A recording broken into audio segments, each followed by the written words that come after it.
If you have had a miscarriage, you may be wondering what happens next. Does the body recover on its own? Do you need treatment? And how long does it take before you can try again? Most women do not know that what happens after a miscarriage is as important as what caused the miscarriage in the first place. In this video, I'll be explaining the medical treatment, the recovery process, and the important steps that can protect your future pregnancy.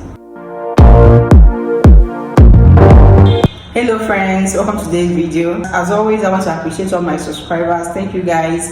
And if you are new here, I am pharmacist Ngozi. I talk about health issues, especially as it concerns fertility, helping you to improve your fertility and carry your own baby. Without wasting your time, friends, let's dive into the video for today. Today's topic is all about what happens after a miscarriage.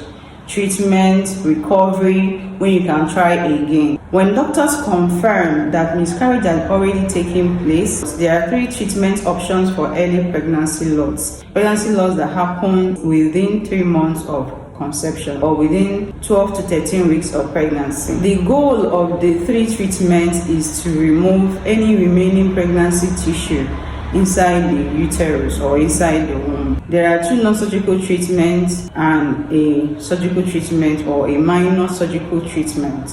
Number 1 non-surgical treatment is expectant management. In this expectant management, the woman doesn't want to take anything or have any medical procedure done on her. She just lets the tissue pass out on its own naturally. When a woman chooses this option, the pregnancy tissue may pass within 2 weeks out of her body naturally without any inducement of any sort. The problem with this expectant management is that sometimes it takes a lot of time. That is, even after 2 weeks, the pregnancy tissue has not left the body, and the gynecologist or the doctors may become worried because of infection.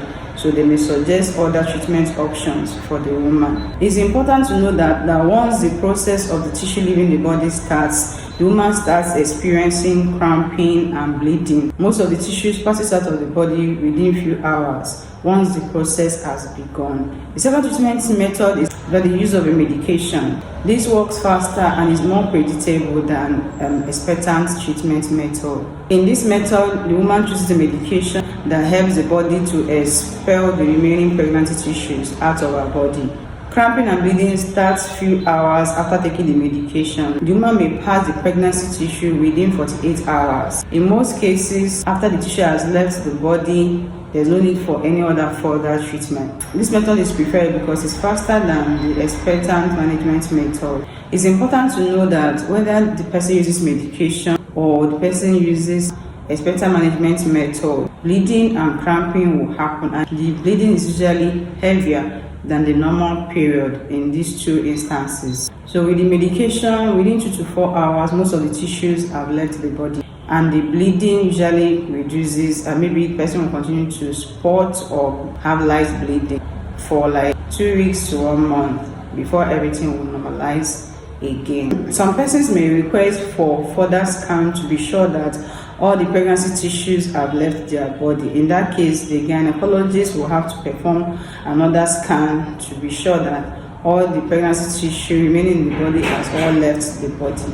The third method is D&C, dilatation and curettage, which is a minor surgery, but the woman is not opened up. The doctor uses some instruments and passes through the cervix to the womb to remove any pregnancy tissue remaining in the womb.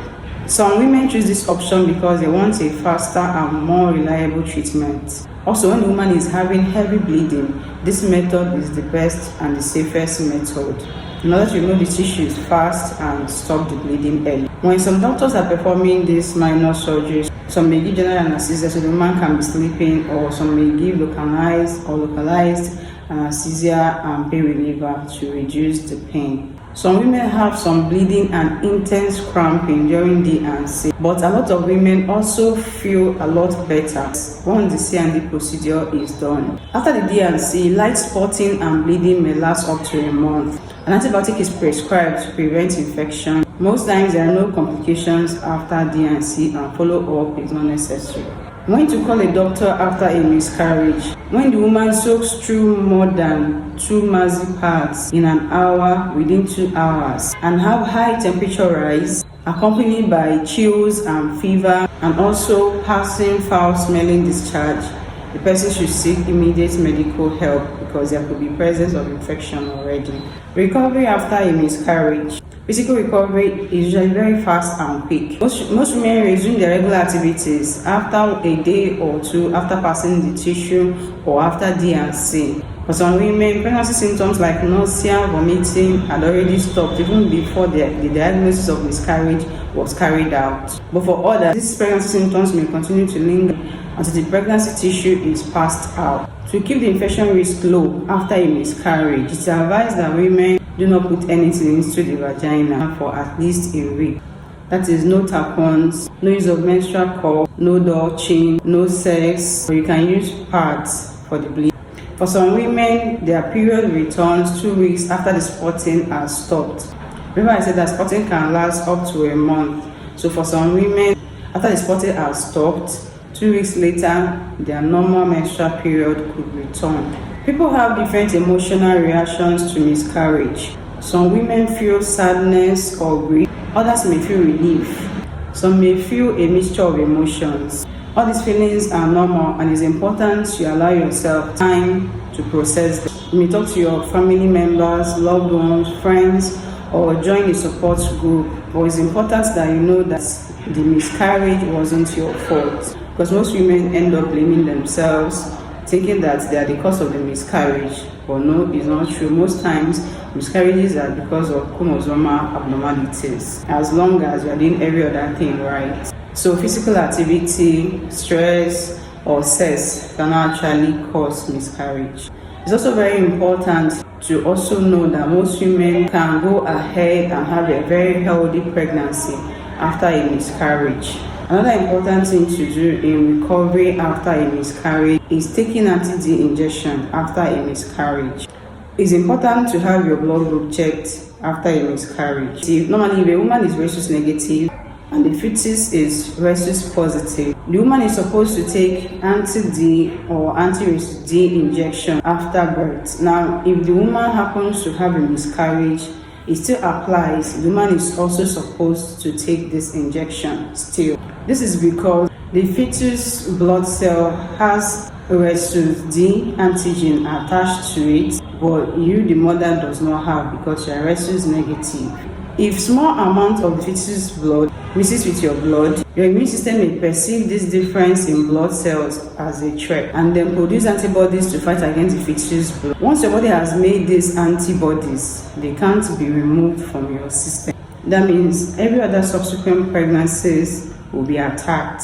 Though this may not be your case, but that is why it's important to check your blood group and your rhesus factor even after miscarriage, especially if it's your first pregnancy. Therefore, women with negative rhesus D usually take anti-D injection immediately after delivery. This stops your immune system from producing antibodies against the fetus's blood in order to protect your future pregnancies. So friends, I've come to the end of today's video. I hope you learned one or two things. You may want to watch my video on causes of miscarriage, prevention of miscarriage, or early warning signs of miscarriage. I've done all these videos and you can find them on my YouTube channel. I'm going to put some links to some of these videos on this video. So friends, if you are learning something or you enjoy this content, kindly subscribe to this channel, like and share so that more people can get to see these videos.